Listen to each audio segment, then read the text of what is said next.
dia a todos. É, hoje nós teremos a aula sobre disciplinas espirituais.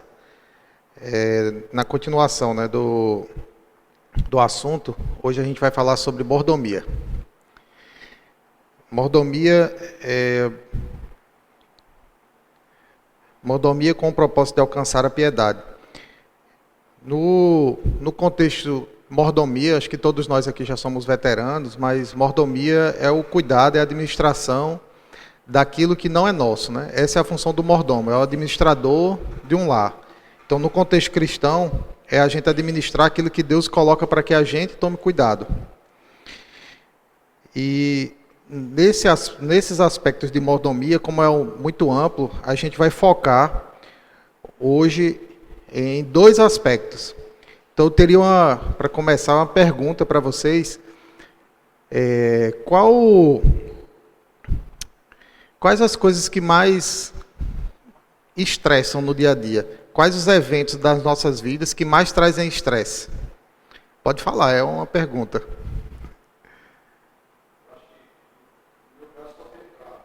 Só tem um carro. Pode falar. Trabalho. Como? A teimosia dos filhos.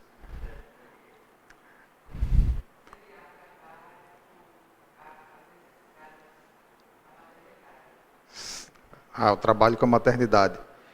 E dinheiro, ninguém tem problema com dinheiro aqui, não?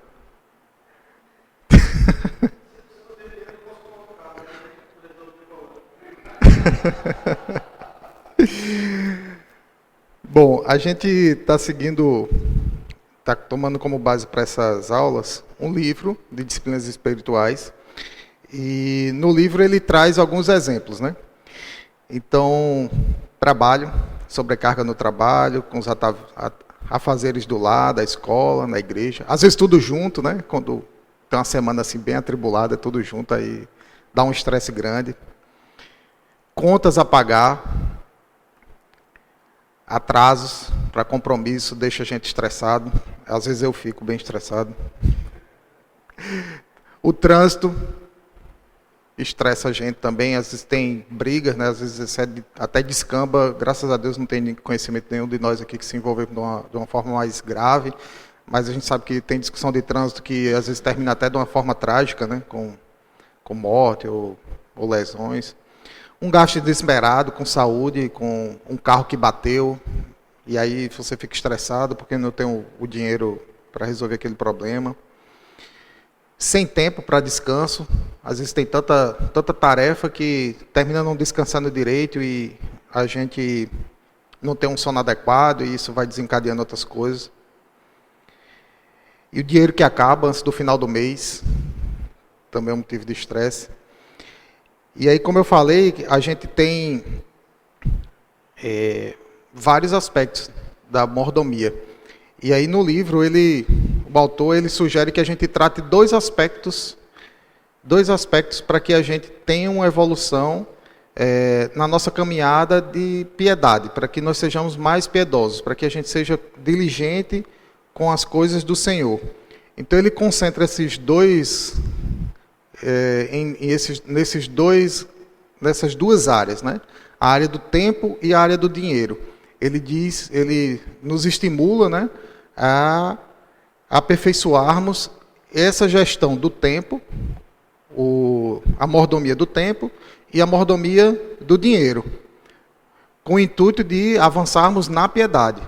Então, o enfoque pode-se dar vários enfoques, tanto em tempo quanto em dinheiro. A pessoa de gestão gosta muito de falar do tempo, né, de gerir o tempo, administrar o tempo.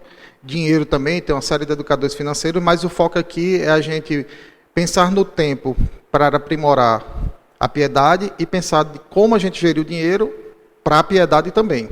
Então, esse é o enfoque. Então, a gente vai separar em tópicos esses dois aspectos e vamos um a um tentar aqui conduzir, certo? Então, antes disso, vou orar pedir a Deus a direção dele, para que a gente tenha uma manhã proveitosa. Senhor Deus, nós te agradecemos, Pai, pela tua palavra que nos expõe o teu modelo de vida. Obrigado, Senhor, porque o teu Filho veio até nós e nos estimula, Senhor, e nos dá esperança, Pai, para que sejamos semelhantes a Ti e também saibamos te adorar, como convém. É assim que te agradeço, em nome de Jesus, amém. Então, no uso do tempo, o primeiro aspecto, se pretendermos ser como Jesus, com a gestão do tempo, desculpa, faltou aqui, temos que atentar para o bom uso dele. Então, Jesus, quando ele estava terminando a caminhada dele, ele disse: eu te glorifiquei na terra, completando a obra que me deste para fazer. Então, Jesus veio até esse mundo e ele tinha um tempo, ele tinha uma missão e ele tinha que focar na missão dele. Ele tinha que usar, e em vários momentos a gente vê na Bíblia que Jesus dizia assim: ainda não é o tempo, ainda não é o tempo. Eu te salvei, não fala nada para ninguém, mas tinha um tempo certo. Mas no final, Jesus ele tinha um controle e tinha a obediência, e no final ele disse que ele cumpriu aquilo que o Pai designou para ele. Naquele momento ele estava como filho, embora ele fosse também Deus, mas estava como filho, e ele era obediente, e ele glorificou a Deus obedecendo à vontade do Pai.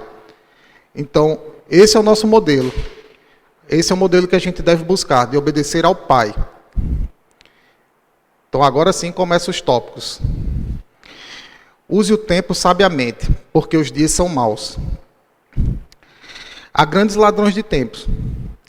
É necessário que a gente discipline o nosso tempo. Muita coisa pode nos sugar, desde as nossas vontades mais simples às coisas que nos são postas pelo mundo.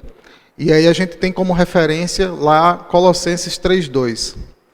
Tenham cuidado com a maneira como vocês vivem, que não sejam insensatos, mas como sábios, aproveitando ao máximo cada oportunidade, porque os dias são maus.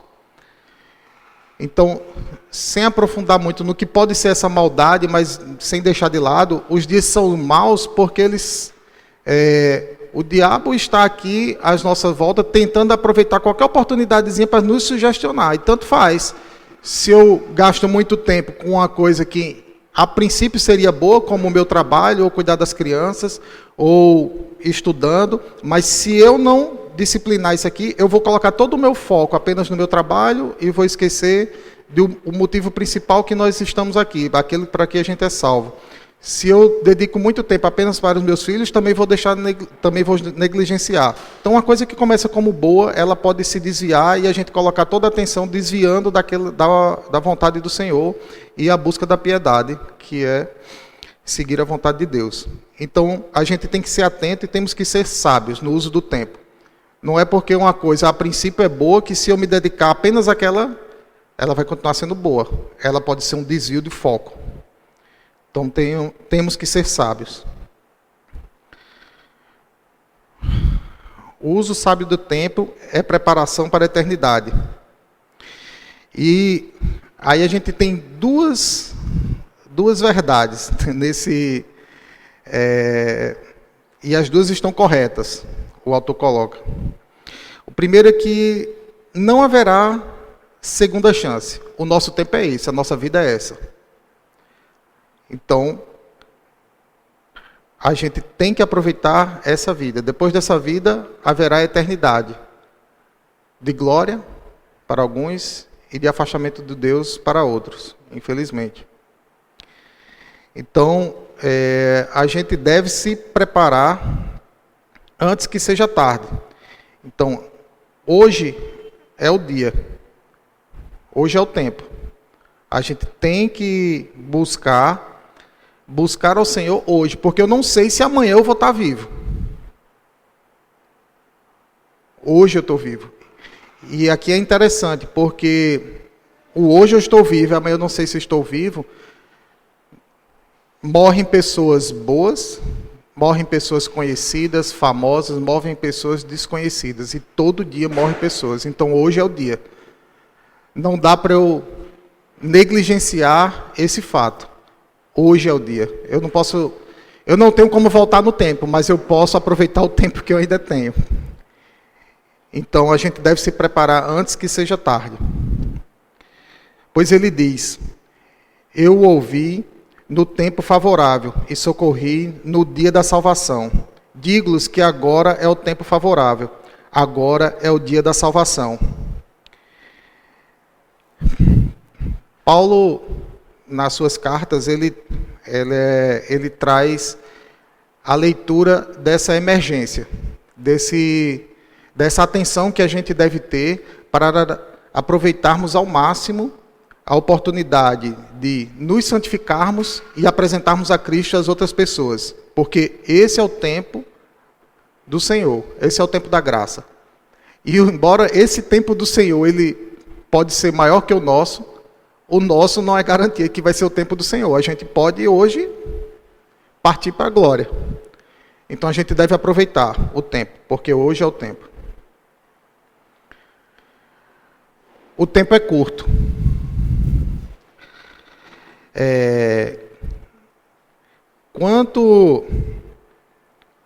Quanto mais raro é uma coisa, mais preciosa ela se torna. E esse tempo curto, a gente não pode tirar das nossas mentes que ele é precioso.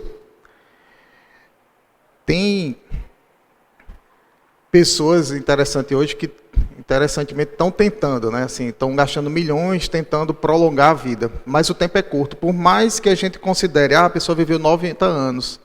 Esses 90 anos são muito. Não. A gente, principalmente aqui, quem já passou dos 40, né? Eu vou pegar a minha faixa aqui. Quem já passou dos 40, às vezes a gente lembra de coisas quando é criança e diz assim, poxa, a minha memória é fantástica, ou a memória de fulano é fantástica. Não, não é porque a memória é fantástica, não, é porque faz pouco tempo mesmo. Na escala de tempo do Senhor, 40 anos é nada. E a gente vai ficando mais experiente, mais velho, e a gente diz assim, poxa, o tempo está voando. E a gente vai tendo a sensação cada vez mais de que o tempo é curto, e de fato ele é curto. Por mais que a gente imagine numa escala apenas humana, 90 anos são muito, mas ele é curto, é pouco tempo. Então, o tempo é curto. Vocês sabem o que lhes acontecerá amanhã? Que é a sua vida? Vocês são como a neblina, que aparece por um pouco de tempo e depois dissipa. Então, a gente também viu lá em Eclesiastes, né? Mas o autor, outra coisa que eu não falei aqui, ele tenta buscar sempre para o Novo Testamento. Ele trouxe sempre para a Nova Aliança, para trazer que essas verdades, elas são presentes, né? Então, Tiago nos adverte também, assim como a gente viu lá em Eclesiastes, o tempo é curto e a nossa vida ela é efêmera, ela é passageira, ela é rápida. E a gente vai passar e a gente vai ser esquecido. Não interessa quão grandes feitos a gente consiga fazer aos nossos próprios olhos, eles vão ser esquecidos. A gente vai ser lembrado pelos nossos filhos, pelos nossos netos, talvez pelos nossos bisnetos, raramente. Mas talvez os bisnetos lembrem a gente. E depois a gente vai ser esquecido. E como a erva é lançada no fogo, assim vai ser a nossa memória. Mas não para o Senhor.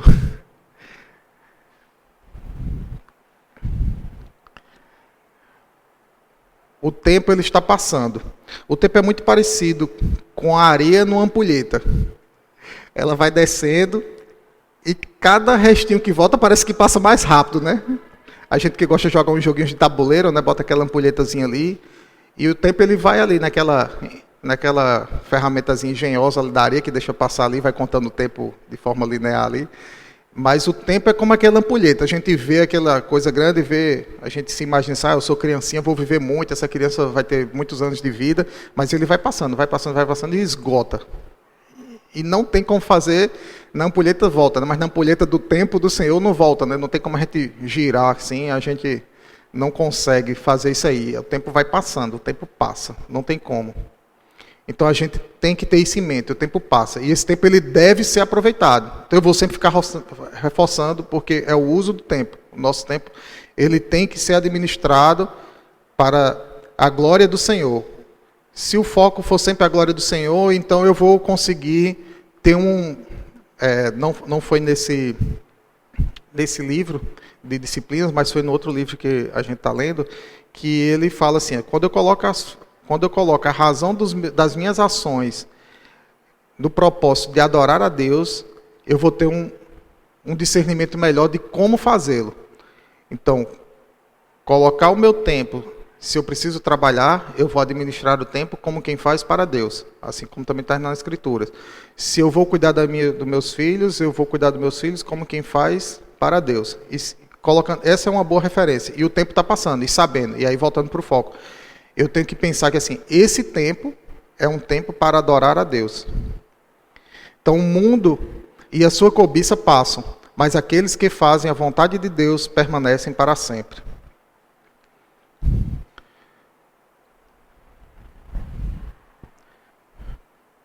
O tempo restante é incerto. O tempo não é apenas curto e está passando. Também é incerto. Não sabemos o que vai nos acontecer.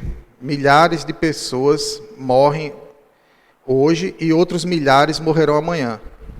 O nosso tempo não está atrelado a sermos pessoas ativas, famosas, sábias. Nosso tempo não está atrelado a nada disso. Está na mão do Senhor. Então eu posso ser um médico extremamente famoso, um cirurgião plástico, ou posso ser um professor, ou eu posso ser o socorrista, eu posso ser a pessoa que faz caridade e ajuda os pobres, os órfãos. Não vai estar atrelado a isso. O nosso dia vai chegar e ele é incerto. A gente não sabe quando isso vai acontecer. Naturalmente que a gente deve fazer planos para muitos anos à frente, mas tendo em mente que devemos alcançar a piedade com a certeza que o dia do amanhã não é certo.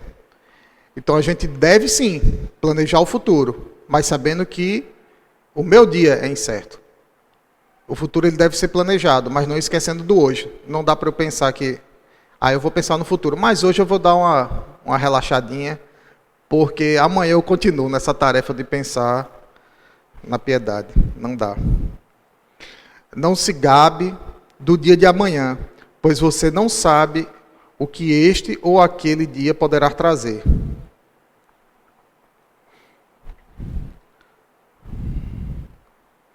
O tempo perdido ele não pode ser recuperado. Não tem como, né? A gente não consegue voltar o tempo. O tempo que passou, passou. É a areiazinha da ampulheta. Ela desceu, não volta mais. A gente não consegue fazer a ampulheta virar. A gente não tem essa capacidade. Algumas coisas perdidas a gente pode recuperar. É o caso, se eu perder dinheiro, meu carro que bateu, eu posso recuperar algumas coisas. Mas o tempo ele não volta, então a gente deve aproveitar o tempo da melhor forma. Não devemos perder tempo lamentando pelo tempo perdido. Também é outro erro, porque eu vou estar perdendo mais tempo, e aí é um ciclo vicioso. Então a gente deve focar no tempo futuro. Ok, o tempo que passou, passou, mas o tempo que vem para frente, eu vou tentar fazer da melhor forma possível. Enquanto é dia, precisamos realizar a obra daquele que me enviou. A noite se aproxima, quando ninguém pode trabalhar. Essas são palavras de Jesus, né? Tá faltando o resto do contexto, então só situando. E o dia é esse dia, é o tempo aceitável do Senhor. Esse é o tempo que a gente deve fazer a obra. Quando tivermos a próxima vinda do Senhor, quando a gente tiver a parousia, né, que chama, quando a gente tiver a segunda vinda do Senhor, esse tempo terá passado. Então esse é o tempo aceitável do Senhor. Pode ser que ele termine daqui a algumas horas, não creio que vá, certo? Nenhuma profetada aqui, longe disso.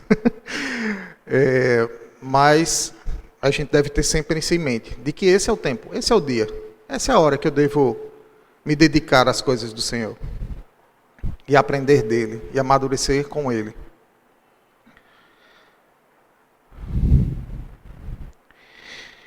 Esquecendo-me das coisas que ficaram para trás e avançando para os que estão adiante, prossigo para o alvo, a fim de ganhar prêmio no chamado celestial de Deus em Cristo Jesus. Isso é apenas fortalecendo a ideia de que a gente deve olhar para frente. Paulo está citando condutas erradas e condutas, ele está demonstrando os filipenses e falando assim, deixa tudo que ficou para trás. Isso já foi lavado no sangue do Senhor. O tempo do erro, ele deve ser não esquecido no sentido de que não existiram, mas de que eles foram perdoados e que a gente não deve perder tempo pensando no tempo perdido. A gente deve olhar para frente, seguindo para o alvo. Aqui me veio a mente, às vezes a gente escuta, provavelmente você já escutou, o cara foi ruim a vida toda, fez tudo que não prestava e agora é crente. Essa beleza, às vezes eu boto assim esse termo, né? Bem nordestino, assim, essa beleza. Foi ruim a vida toda, só fazia o que não prestava, não gostava, não tratava bem a mulher, os filhos, cachaceiro e um monte de eiros mais, e agora é crente. Quer dizer que essa beleza agora está salva. É a loucura para o mundo. A salvação do Senhor é assim mesmo. E as coisas que são velhas ficaram para trás.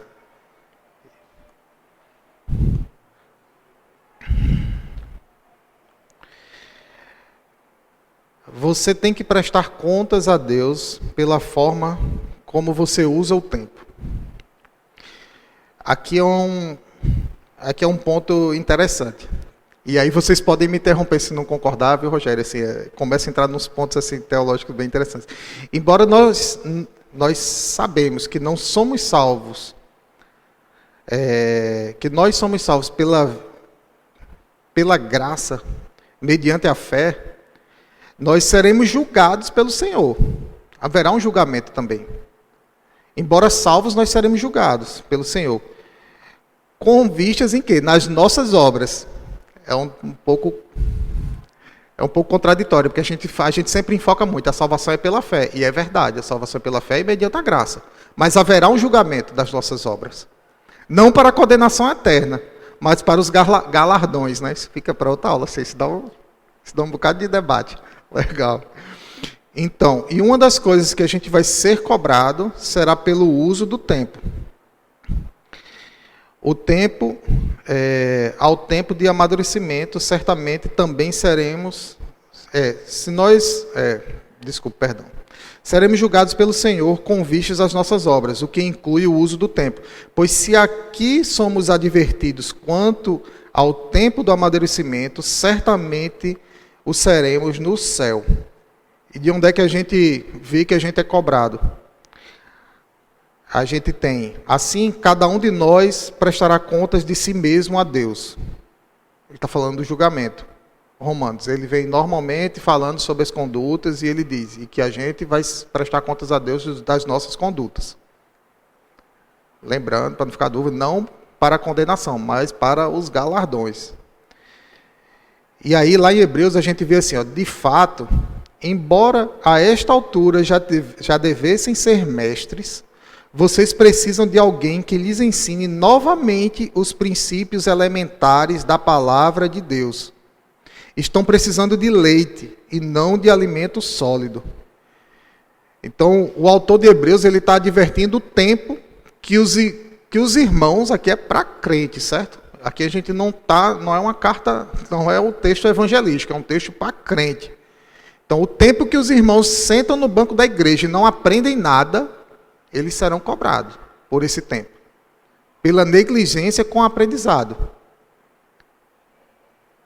Então, e daí a conclusão, se nós somos cobrados nesse tempo, nessa vida, pelo tempo que a gente desperdiça e não aprende adequadamente do Senhor, então certamente a gente vai ser cobrado no céu.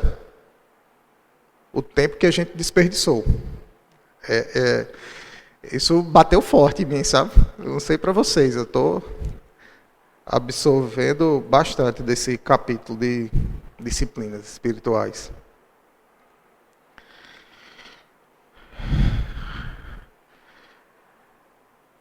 É muito fácil perder o tempo.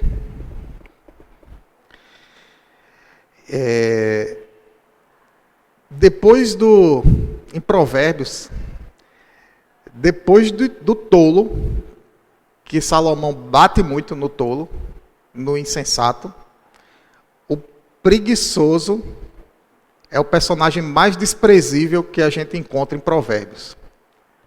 O cara é chicoteado. O preguiçoso desperdiça o seu tempo não utilizando no crescimento da piedade.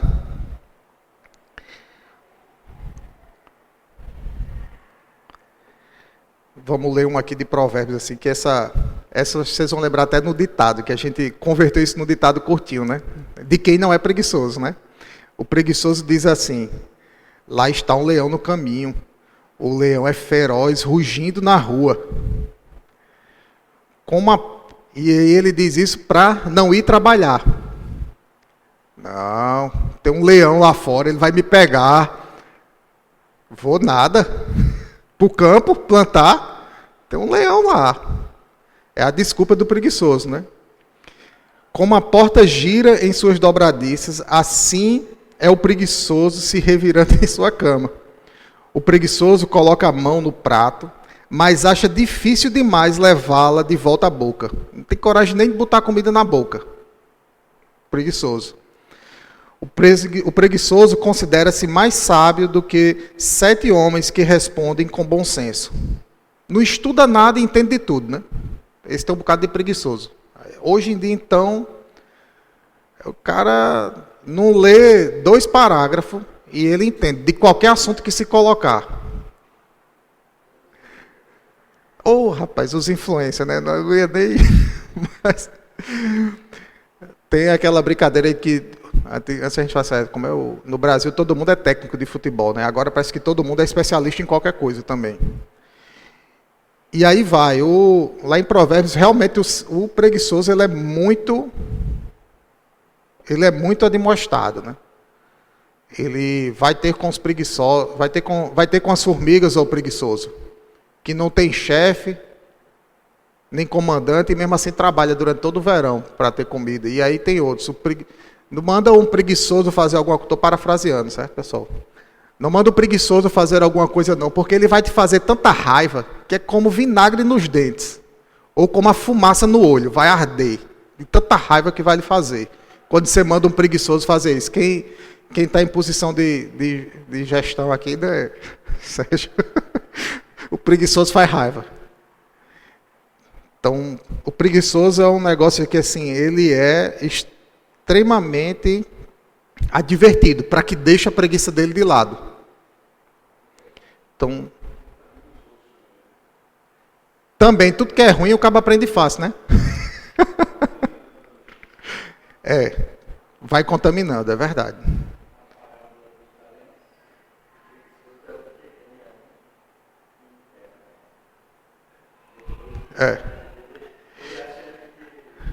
Pois é, não... não, o meu senhor é muito severo, então eu vou guardar aqui. Se você não ia fazer nada, entrega para o banqueiro, né? Que ele faz alguma coisa. Se você não quer trabalhar, bota para outro trabalhar no seu lugar. Mas o preguiçoso, ele não terá um bom fim, porque o Senhor diz na parábola que assim, aquele que pouco tem, até o pouco que tem, lhe será tirado, e será dado a quem tem mais. Então, quem tem mais, a este será acrescentado. Mais ainda.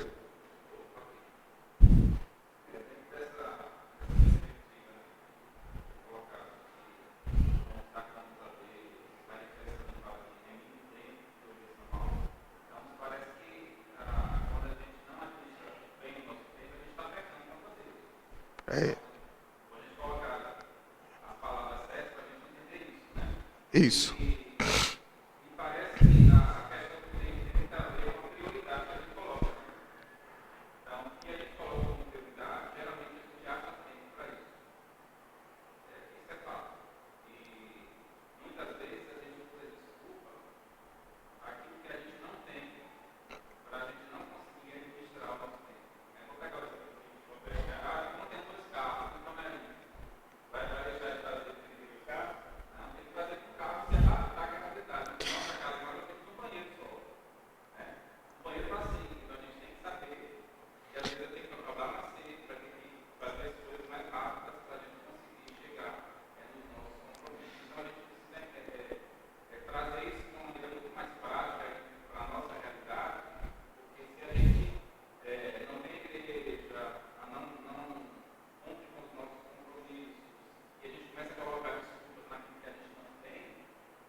É bem complicado. Eu lembrei aqui de um ditado que eu escutei bastante quando eu era criança ainda, assim, acho que da idade do meu mais novo.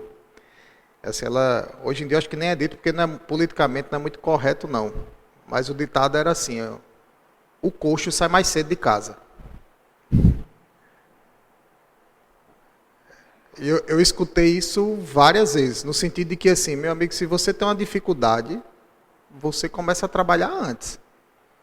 E ela não é politicamente correta porque está dizendo assim, nem o coxo tem desculpa não. O coxo é aleijado, né? Para ficar bem claro aqui, o cara que manca de uma perna. Se você manca de uma perna e anda devagar, sai mais cedo de casa. Porque o resultado final vai ser cobrado de você.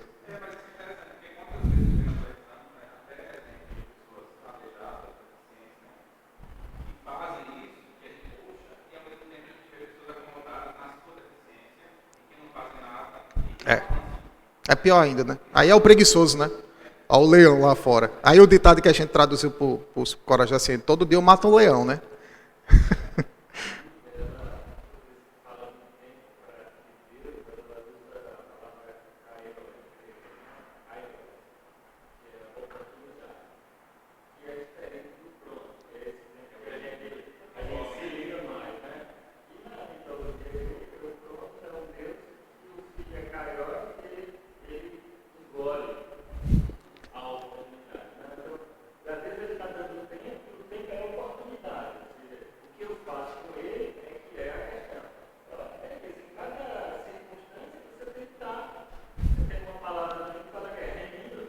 Remendo o tempo. Exato. Então, o tempo que temos é demais precioso. A gente tem que realmente atentar para essa preciosidade que a gente tem, que é o tempo.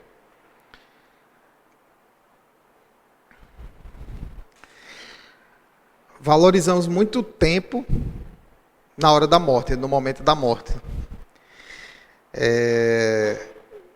E o desespero da morte para o descrente, ele é assim, é chocante, né? E aí eu transcrevi do livro mesmo assim, porque ele traz o relato de um francês famoso, Voltaire. Aí a turma que é da área de elétrica vai lembrar de Volt, né? Foi o cara que deu o nome aí o que a gente usa 220 volts e tal. Então vem desse cara aí, do Voltaire. E aí no leito da morte dele, ele disse para o médico dele: darei a você metade daquilo que valho se você me der mais 6 meses de vida. E aí vem o segundo relato. Seus gritos foram tão desesperados quando sua hora chegou, que a enfermeira que o atendeu disse, abre aspas, nem por toda a riqueza da Europa eu veria outro descrente morrer. E teve um outro também, semelhante, as últimas palavras do cético inglês, o Thomas Hobbes, que foram assim: se eu tivesse o mundo todo, eu daria para viver mais um dia.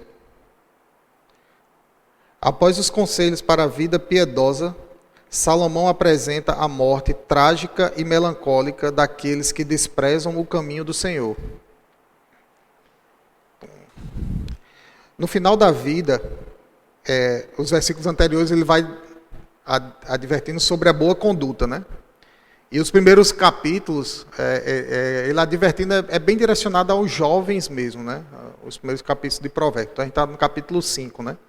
E ele diz, Salomão vem falando, para se afastar da mulher adúltera, das bebedices e uma série de coisas. Mas aquele que nos segue, no final da vida, você gemerá com sua carne e seu corpo desgastados.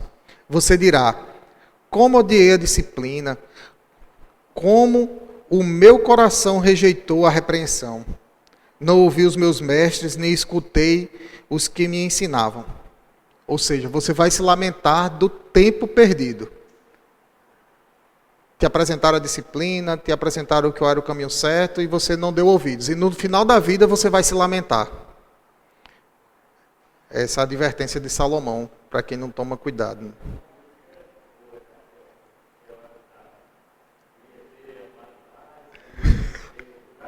É.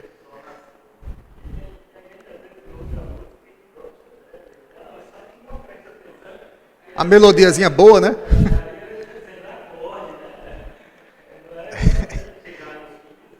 É. A gente é muito levado pela melodia e não presta atenção nas palavras, né? O que é um problema também, né? Às vezes tem melodia boa com a palavra não tão boa.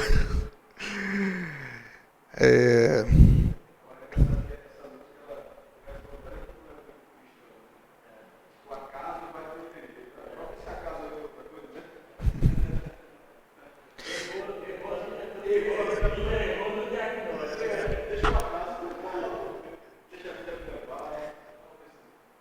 Acertou nas consequências, mas errou na causa, né? A análise não foi bem feita. O valor do tempo na eternidade. Bom, na eternidade, aquele tempo que era escasso já não vai ser tão escasso, né? Então, o que ele traz assim? Se houver arrependimento do céu, no céu, serão apenas por não termos usado o tempo terreno mais para a glória de Deus e para o crescimento de sua graça. Se for assim, esta pode ser a única semelhança entre céu e inferno, que será alimentada com lamentos agonizantes pelo tempo tão totalmente esbanjado. Então, no tempo da eternidade, a gente não vai ter mais esse limite, essa coisa, pode ser que amanhã acabe. Não, vai ser a eternidade.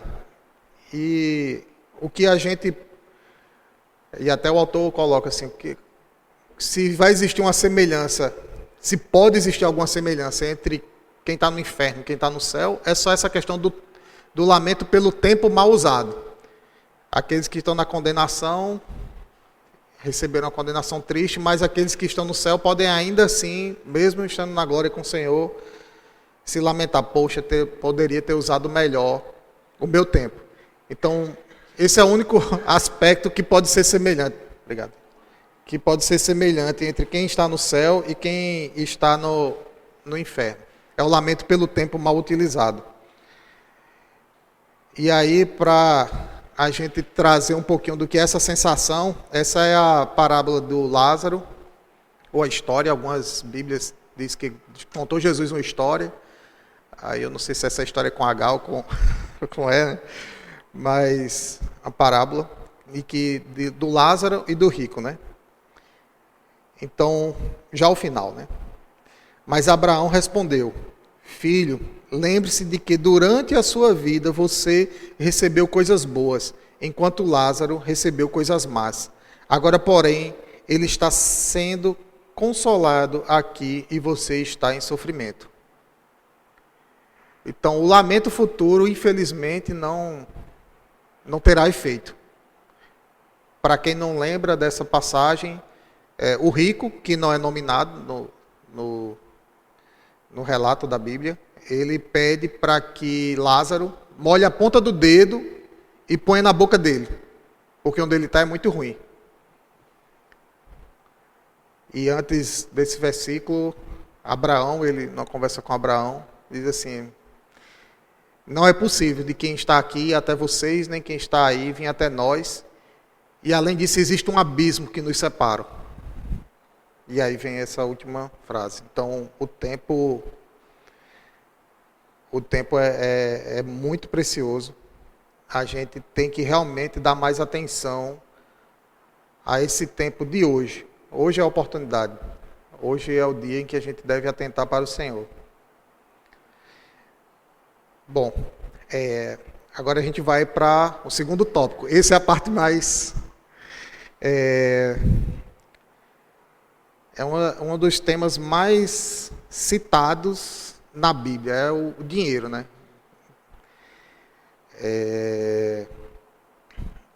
E se ele é tão citado na Bíblia é porque a gente deve ter atenção ao uso do dinheiro.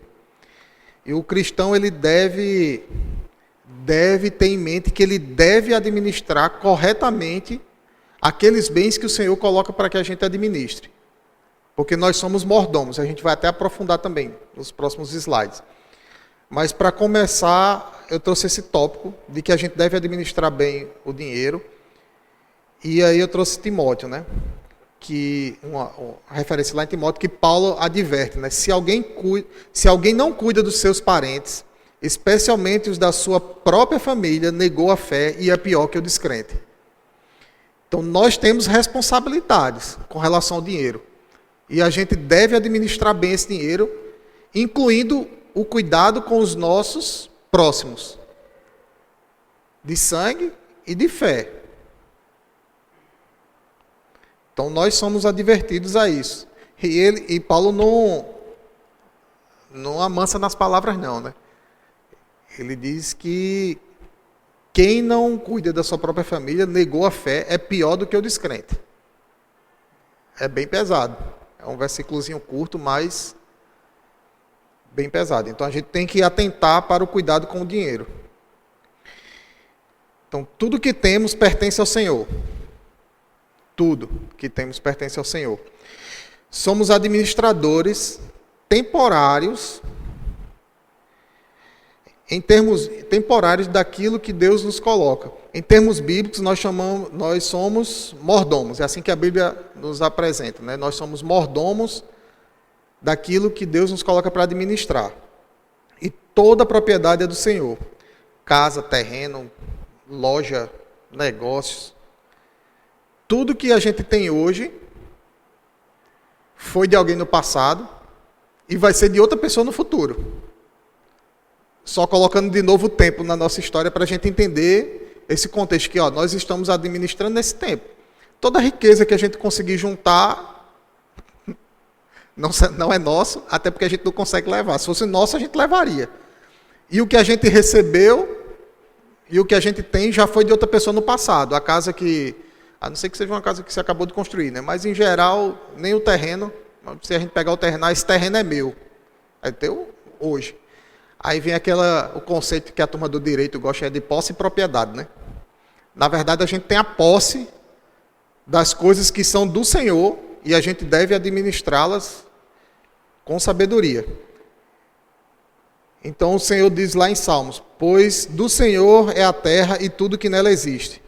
Lá em 1 Coríntios, e eu repeti Salmos porque Paulo está citando Salmos, lá em 1 Coríntios.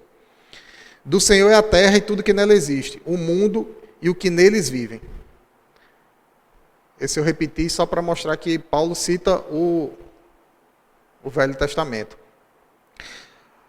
Tudo que há debaixo dos céus me pertence.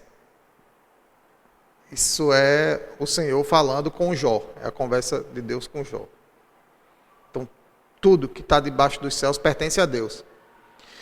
E às vezes eu confesso que eu escutava isso e ficava assim, poxa, mas eu trabalhei, eu me esforcei, eu conquistei. Só que quando você coloca o tempo na jogada, aí você entende que na verdade você não tem nada, você só tem a posse, você não tem a propriedade. A gente está administrando durante um curto período de tempo aquilo que não é nosso.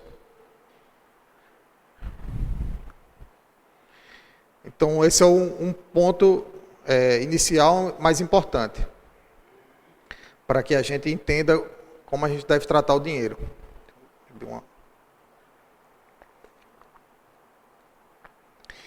Então, contribuir é um ato de adoração a Deus. E a gente consegue... Tem mais uma aula de Paulo aqui, né? Recebi tudo o que tenho e mais que suficiente. Estou amplamente suprido, agora que recebi de Epafrodito os donativos que vocês enviaram. Elas são uma oferta de aroma suave, um sacrifício aceitável e agradável ao Senhor. Então, Paulo, ele compara as ofertas que são feitas para a obra do Senhor com sacrifícios e de aroma agradável ao Senhor. O nosso esforço, o nosso cuidado com o dinheiro, o nosso direcionamento do dinheiro para a obra do Senhor é recebida por Deus como um sacrifício, como aroma agradável. Então é importante a gente ter isso em mente.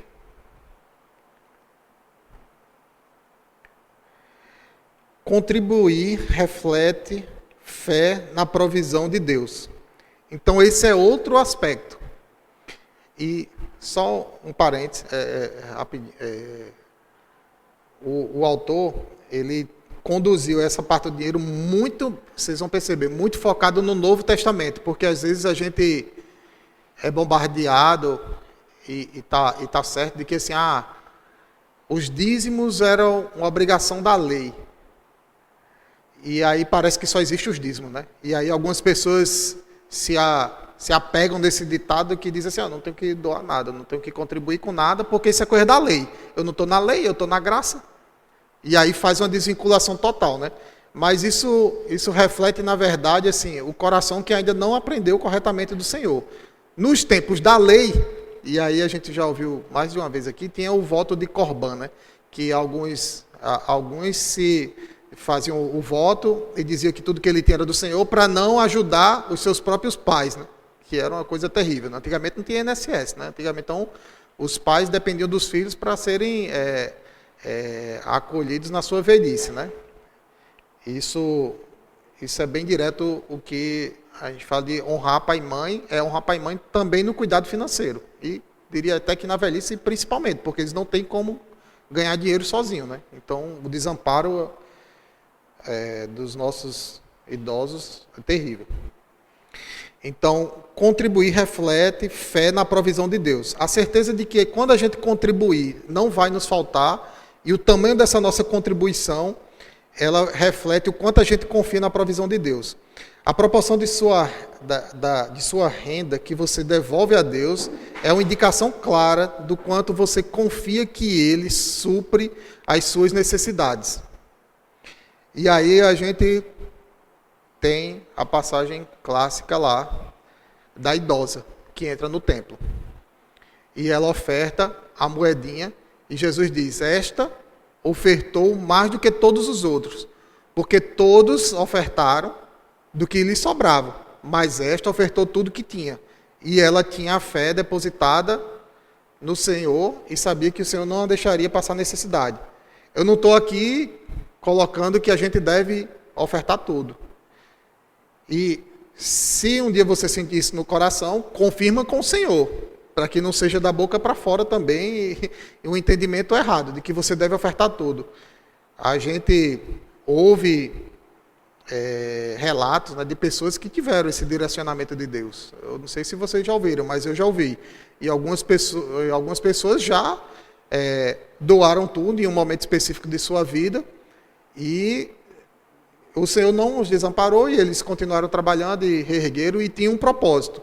Então as coisas de Deus não são sem propósito. As coisas de Deus são com propósito e não são aleatórias, não são de forma irresponsável.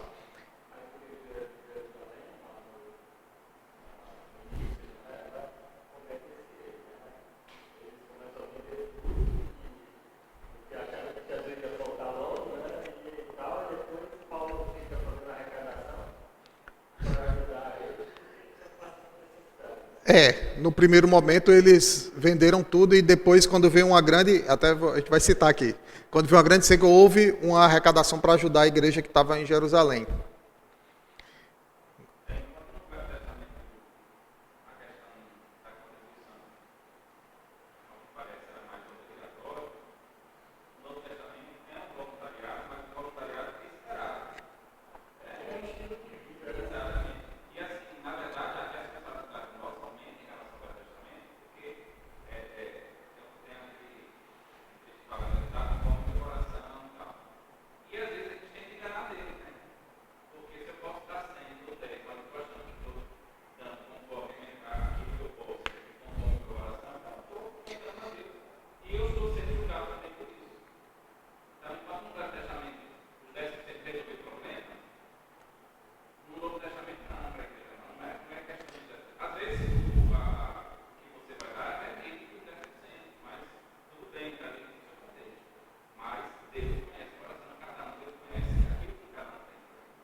Isso. Esse é o foco. Exato.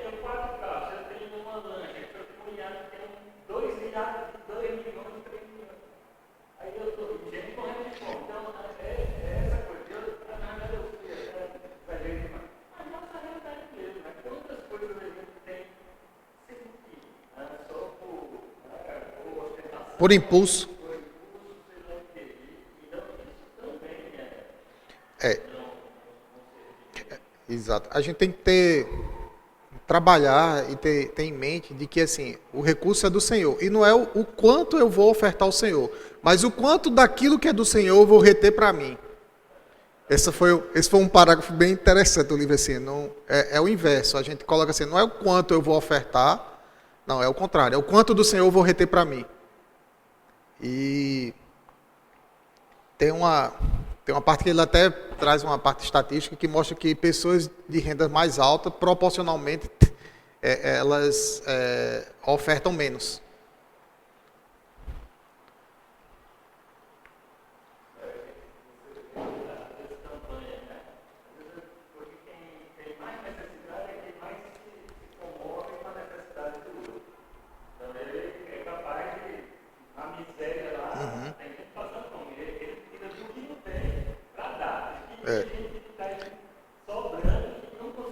Pronto. Chegou no ponto agora aí. Contribuir deve ser um ato.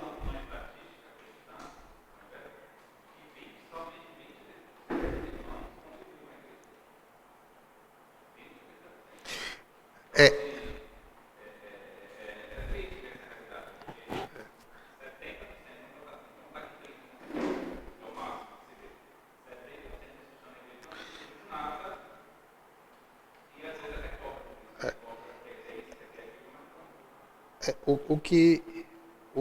o que reflete um outro problema, né? Porque a gente está com o entendimento que é para contribuir apenas para a igreja, mas não é apenas é para a obra de Deus.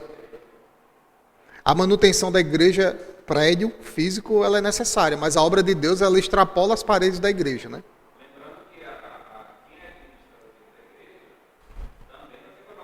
Sim.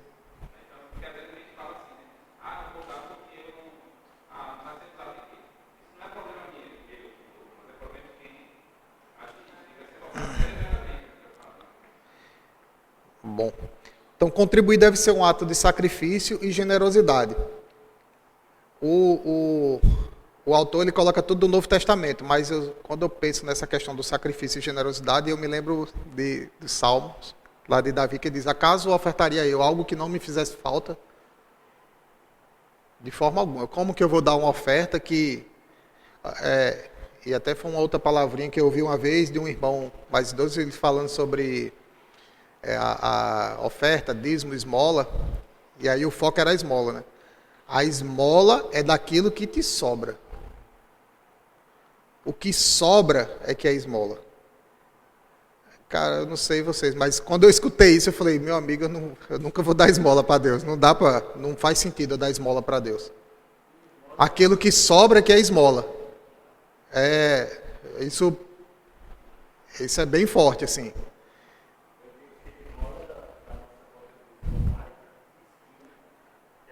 Então, é porque é do que sobra.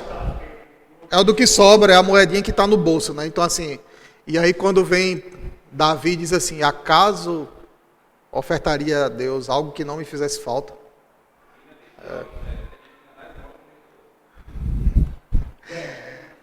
Vamos lá, vamos lá que ainda falta... eu tenho que remir o tempo aqui, porque falta só 30 slides aqui. Falta só 30 aqui. Aí, vamos lá. Contribuir deve ser um ato de sacrifício. Os grifos são meus, certo? Então agora, irmãos, queremos que vocês tomem conhecimento da graça que Deus concedeu às igrejas da Macedônia. No meio da mais severa tribulação, a grande alegria e extrema pobreza deles transbordaram em rica generosidade. A Macedônia estava passando naquele momento ali por necessidade financeira mesmo. A turma estava passando fome. Pois dou testemunho de que eles deram tudo quanto podiam e até além do que podiam. Os caras estavam, como o Sérgio colocou, às vezes quem mais precisa, quem já está numa situação ruim se compadece dos outros. E isso aqui era um dos movimentos de Paulo arrecadando dinheiro para as outras igrejas, certo? Por iniciativa própria, eles nos suplicaram insistentemente o privilégio o privilégio de participar da assistência aos santos lá de Jerusalém, que Sérgio lembrou. Exatamente esse é o contexto. Então, o pessoal da Macedônia, que não estava numa situação boa, disse, não, mas a gente quer ajudar. E deram o que podia e até o que não podia. Para ajudar os santos. E não somente fizeram o que estávamos, não somente fizeram o que esperávamos, mas entregaram-se primeiramente a si mesmos ao Senhor e depois a nós pela vontade de Deus. Então, o sacrifício que a gente já viu, a oferta que a gente já viu que é uma forma de adorar a Deus, a contribuição ela deve ser um ato de sacrifício e generosidade.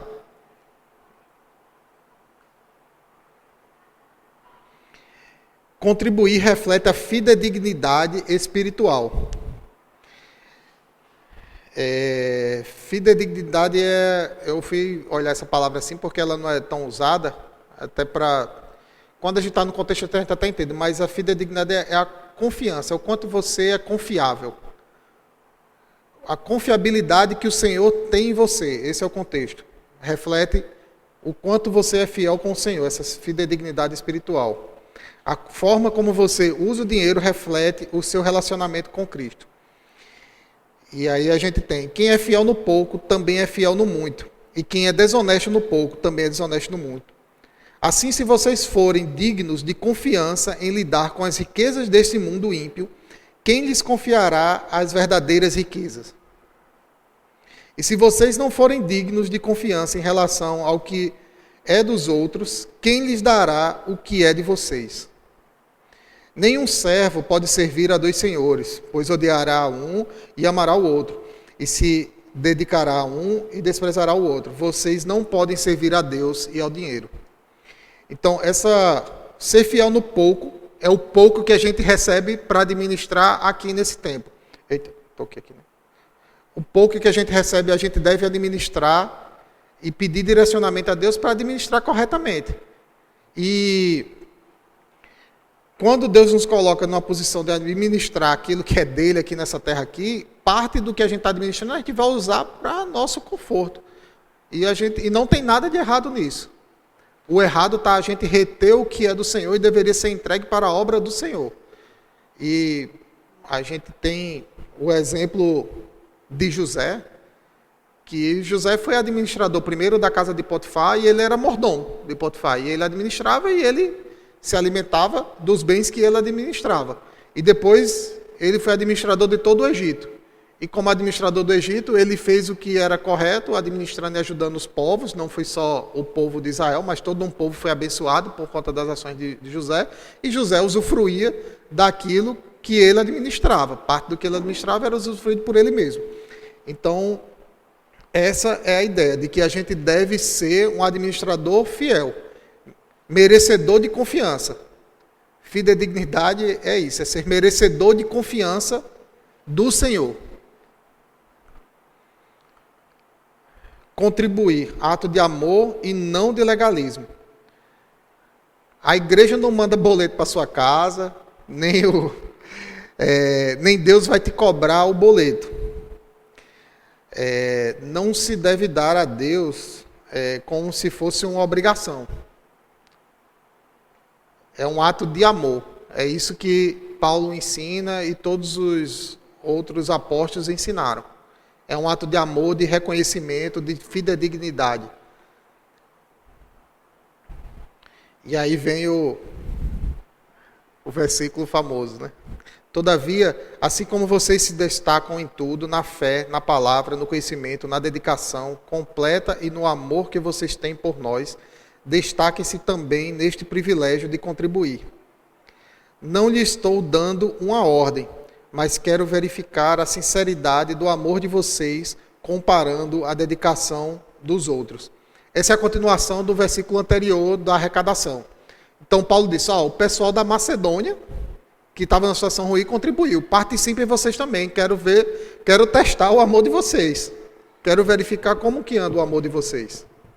E é o privilégio, né? E não é uma ordem. É um privilégio. Então vamos lá para eu remir o tempo aqui. Contribua de boa vontade, com gratidão. Está doendo aqui. E com alegria. Um homem disse, há 3 tipos de contribuição. A de má vontade, a por obrigação e a com gratidão. A de má vontade, ele diz assim, eu tenho que dar. O que é obrigado, ele é obrigado a dar. E a de gratidão, eu quero dar. E aí, trazendo os exemplos, né? O de má vontade é como aquele que é pego na malha fina da Receita Federal, né? O cara não pagou os impostos dele, foi pego na malha fina, ele tem que pagar. Ele vai pagar de má vontade. Porque senão a vida dele vai se complicar bastante. Então ele paga de má vontade. Por obrigação, é como se fosse o boleto, né? Chegou o boleto da energia, o boleto da água, do telefone. Não, eu tenho que pagar. Não tem outra opção, eu tenho que pagar. O do gás, onde tem gás encanado, aqui em Paulo Afonso não tem gás encanado, né? Onde tem, chega o boleto também. Então você paga por obrigação. E essas duas formas, tanto a que é de má vontade, quanto a que é por obrigação, não são as formas que Deus espera que nós contribuamos com a sua obra. Não é nenhuma dessas duas, nem por obrigação, nem de má vontade. Longe disso. Deve ser de boa vontade. E aí o exemplo que o autor eu achei fantástico, assim, de boa vontade, ele colocou o paralelo assim, é como você que vai dar um anel de noivado à sua futura esposa. Tem que ser um presente de boa vontade. Ou ao seu filho, no dia de Natal. É um presente que você vai se alegrar, você está feliz por dar o presente. Essa é a forma que Deus espera que nós façamos nossas contribuições, de boa vontade, como quem dá um presente e se alegra por estar dando presente. Cada um der conforme determinou o seu coração, não com pesar ou por obrigação, pois Deus ama quem dá com alegria. Então a gente deve dar com alegria, certo, pessoal? Nada de por obrigação, nada de má vontade. Não é o imposto de renda, não, viu?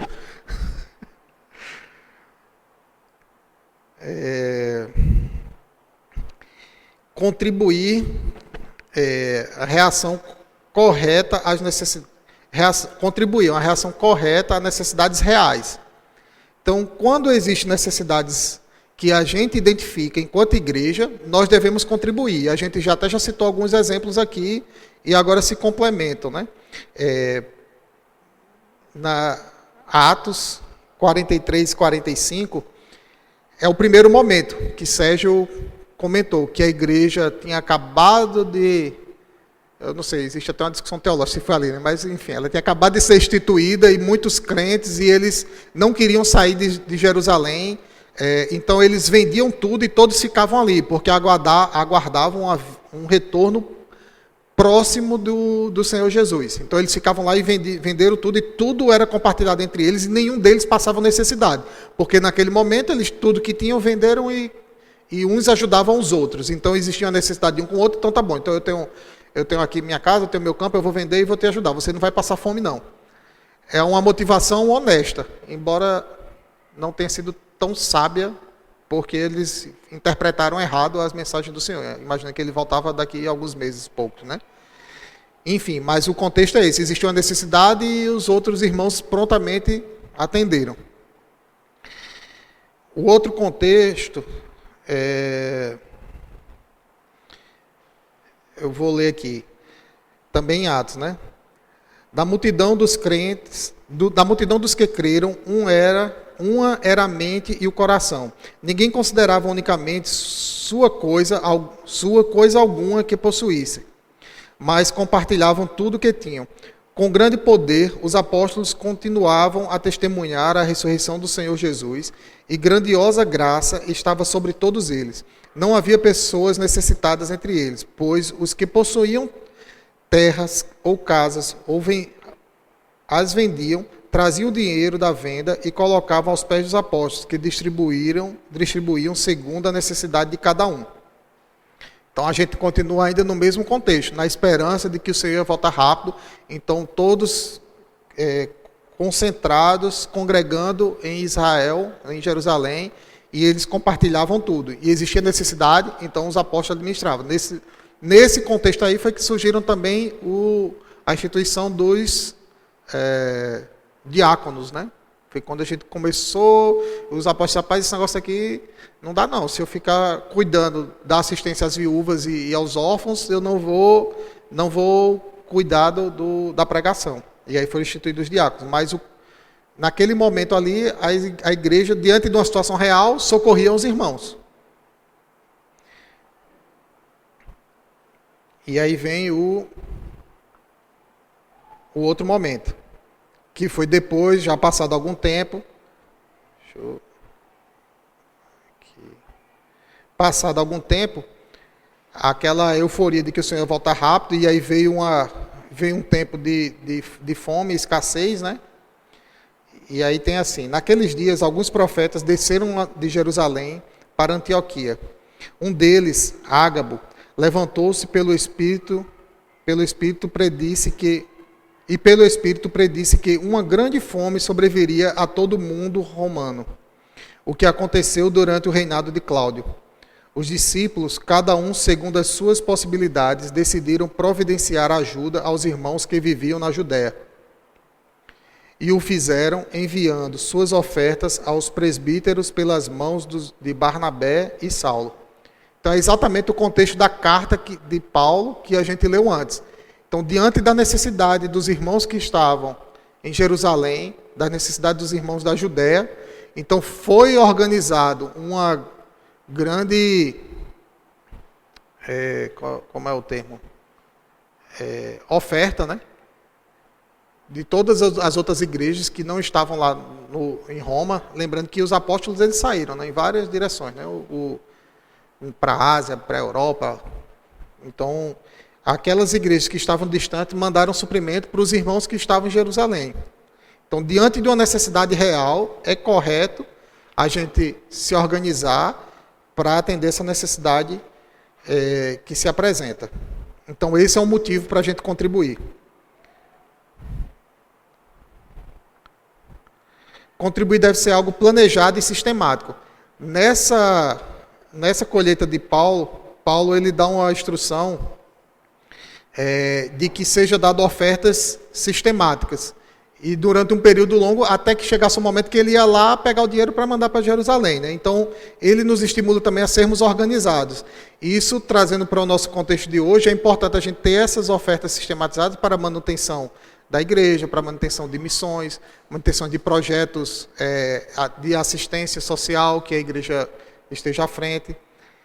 Então, tem assim: quanto à coleta para o povo de Deus, façam como ordenei às igrejas da Galácia. No primeiro dia da semana, cada um de vocês separe a quantia de acordo com a sua renda, reservando para que não seja preciso fazer coleta quando eu chegar. Então, de forma sistemática, um pouquinho de cada vez, se organizando e se mantendo. Hoje a gente pode pensar nessa coleta sistemática perfeitamente quando a gente pensa na manutenção do prédio, na manutenção das missões. Contribuir generosamente resulta em bênção abundante. Esse aqui é um ponto que eu achei bem polêmico, mas, contudo, realmente não tem como eu deixar de fora. E até eu trouxe o texto porque a gente, infelizmente, tem algumas igrejas que distorcem um pouco essa questão do resultado da contribuição, porque desvirtuaram uma coisa que eles chamam de teologia da prosperidade, e que desvirtua o foco, o objetivo principal. E aí, no próprio autor, e aí são palavras dele, abre aspas, né? Considera a teologia da prosperidade atual uma heresia. Não creio que se você der muito para Deus, Ele o fará financeiramente rico aqui na terra. Mas creio que essas passagens e outras indiquem que bênçãos terrenas de natureza não especificadas serão dadas àqueles que forem mordomos fiéis do dinheiro de Deus. O fim do versículo 8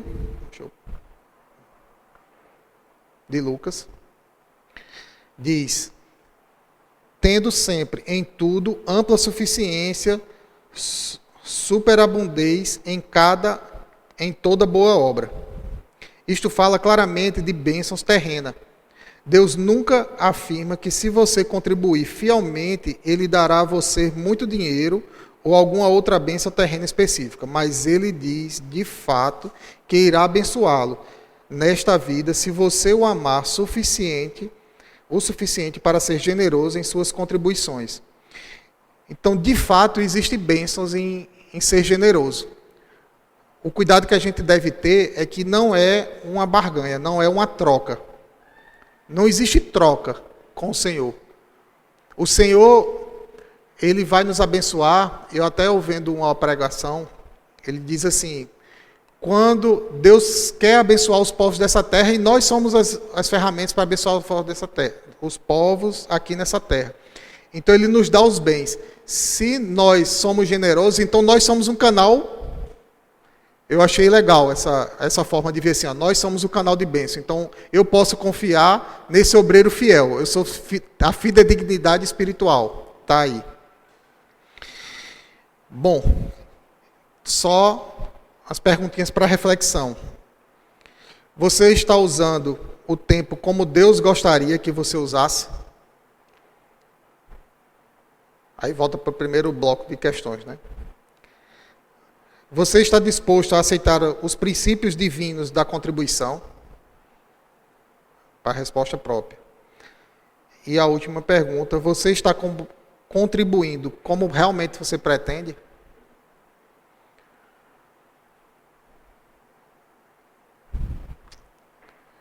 Bom, é isso, pessoal.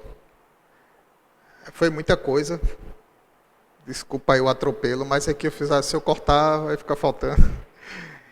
Então, vou pedir a Rogério para orar no final. Pode ser, Rogério?